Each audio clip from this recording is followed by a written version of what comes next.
Hi hello வணக்கம். Finally நானும் bird feeder வாங்கிட்டேன். இந்த பேர்ட் ஃபீடர் வாங்கணும்னு ரொம்ப நாள் ஆசைங்க. குளத்தூருக்கு ஒவ்வொரு தடவையும் போகும்போது மீன் மட்டும் வாங்கிட்டு வருவேன். ஆனால் இந்த பேர்ட் ஃபீடர் நான் வாங்கினதே இல்லை.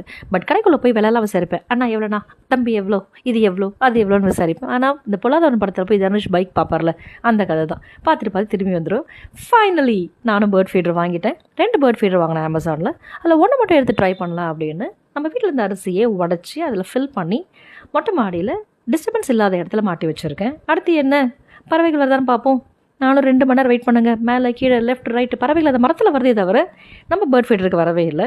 ஃப்ரெண்ட்ஸ் என்ன சொன்னாங்கன்னா, உடனே பேர்ட் ஃபீடருக்கு வந்து சாப்பிட வராது, உணவு இங்கே தான் இருக்குன்னு அதுக்கு தெரியணும் இல்லையா, அதனால அந்த பேர்ட் ஃபீடர் சுற்றி செவரெல்லாம் போட்டு வைங்க அப்படின்னாங்க.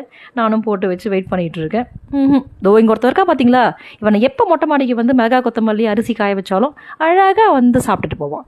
ஆனால் இன்றைக்கி இவனுக்காகவே சாப்பாடு போட்டிருக்கு. இவன் கூட என்னை மதிக்கவே இல்லைங்க. இருந்தாலும் அவங்க